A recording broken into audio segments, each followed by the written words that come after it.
So when the South Park project came up, it was kind of a big surprise. What was interesting about it was we were actually contacted directly by South Park. Normally that's not how it works, is usually a publisher calls us and say, hey, we have a license, we want you to make a game. But this time it was the license holder themselves. And which was really, it was exciting because normally, I mean, it's great to work on licensed product, we've done a lot of them, but to actually be working initially straight for the licensor, it meant that the guys who it was their baby were the ones that are going to be telling what they want. And on top of it, what was great once we started working with them was finding out how much into games that they were. When we first met with Matt and Trey, it was really first kind of figuring out, you know, what do they know, what do we know, what do they really want from a game? And they ended up being really talking about games in general. They both play a ton of games. Trey's put, I don't even know how many hours, 80, 90, 100 hours into Oblivion and things like that. And so a lot of it was saying, okay, so how could we take South Park, like what's their vision for South Park in relation to all the games that we've played? What was interesting though, and what it really came down to was really talking about what's that first step? What's that first thing that we need to do to make sure that this can be really a South Park game? And you know, by the end of the meeting, and I forgot how long it was, hour and a half meeting, we were talking, and it just came down to if we can't make the game look like South Park, then why make it? So, I mean, there's been a lot of South Park games, 3D versions of Cartman and all that kind of stuff, but if it can't look exactly like the TV show, then this wouldn't be the South Park game. And that's really what we first came out of that meeting and were to go to do, is like, go make this look exactly like South Park. So before the project really started, we did 2 proofs of concepts for Matt and Trey. The first one was just a very quick thing. We put Cartman on the background of a gas station. And it was just so we could make it just sort of look like, oh yeah, we can get up on a console, we can get how South Park looks. But then it was, okay, but it actually has to be moving around and things like that. So we went, okay, what do we want to do here? So the prototype that we ended up going, like the bigger one that we ended up actually going over with Matt and Trey directly, was where we did Stan's house, the outside of Stan's house, the inside. You go inside and Randy's there playing Guitar Hero in his underwear, and then you could go into the kitchen, pick up a spatula, and it became an axe with all this kind of crazy stuff going on. And you could jump around, you could hit, you know, you could kind of swing your axe, you could change yourself from different skin colors and like a spiked helmet and different hair and things like that. And we took it to South Park and showed it to Matt and Trey, and you know, we were kind of showing it. Matt immediately picked up the controller and just started running around. It was like playing the show. He said, and he went straight up to the screen and goes, wow, that's the construction paper. You could see the texture of the construction paper. Then we kind of knew we'd really hit the look. And from there it was, okay, great. So we solved that first thing. We solved making it look exactly like the show. And the next step from there is now, okay, how do we now make it, you know, a big epic game? What's interesting about this game, it's sort of and it's the crux of what makes it hard to make and easy to make at the same time, is actually the art. Because we can actually make a lot of special art. You know, a lot of times in our big 3D games and things like that, there's only, it takes a lot of time to make a new model and all the animation for it and all this. Once we've gotten sort of how something is put together and how the animation works and things like that, we can generate lots of all the different characters and unique things. You know, one of the things that's interesting is that a girl and a boy character in South Park is literally differentiated by the voice and the hair.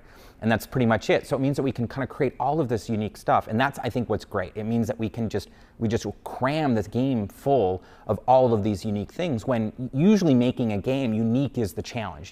Doing everything that's unique and everything that is just different is just, I mean, it makes us pull our hair out, you know? I mean, that's why I've always really appreciated like more of the Japanese role-playing games, because they kind of like, we're just going to make everything crazy and unique, and they kind of do that. And I've always wondered kind of how they're able to do that for what they've done, but it's an interesting opportunity for South Park in that we can do that. Like, you know, hey, we want to make a new boss creature, like doing all the functionality behind it is still work, but making it that unique boss art in the world, we can just, you know, get done in a day. When we were looking at approaching the game, it was sort of like, who are we making this game for? Are we making it just for South Park fans? Are we making it for Obsidian fans? Are we making it for Call of Duty fans? Are we making it for Peggle fans? I mean, who's really the person that we're making this for?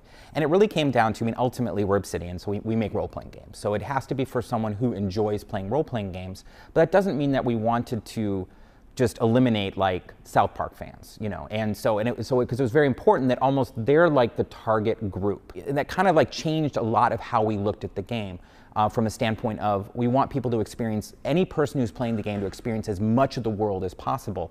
So that actually kind of changed a little bit from the standpoint of, instead of having it where people, it's kind of more of a challenge to kind of get around to all the different nooks and crannies of the world. We want to facilitate that. We make it easier for people to go anywhere that they want and see South Park in a game. And that was really for the South Park people.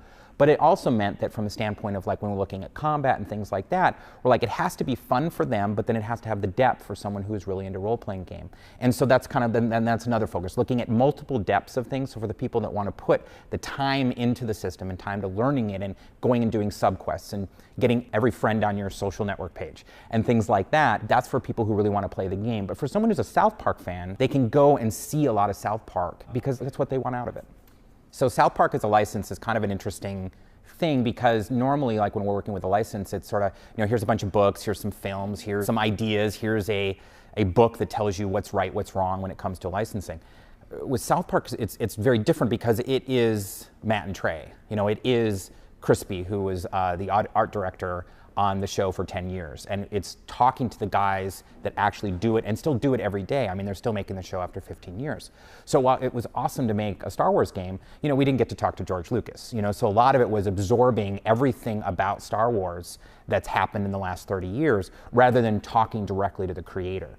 And so I think what is going to make it really interesting and for us making a South Park game, it's not a reimagining of stuff that already sort of exists, but in a different form. It's like, no, this is yet another extension to everything that is South Park because it's coming directly from Matt and Trey. So a big thing about comedy is that the first time you hear a joke, it's funny. The second time, maybe not so much. I mean, there's jokes that we all know that are kind of funny always, but that's a big concern about when we're making South Park and how much do we give people and how much we don't. And so that's going to be hard. It's going to be hard of like, probably more than any other game that we've ever worked on, we're going to have to figure out what is that right amount to give to people. So we're not giving it away. So we're not like saying, we're not telling what the big joke is. We're not telling this, we're not telling that. Now, on the flip side, and I can tell you just from the game itself, we had one of the main characters in the game, you could hit him and he'd fall over. And every time anyone played the game, they would just, because when you walked up to him, you could just punch him a bit more and they would just twitch every time. It was kind of funny every time you did it. So I mean, I think there's some kind of things about the comedy, the physical comedy of it, that is funny always. And I'll be honest, we're not exactly sure how the ESRB is going to react to a lot of these things.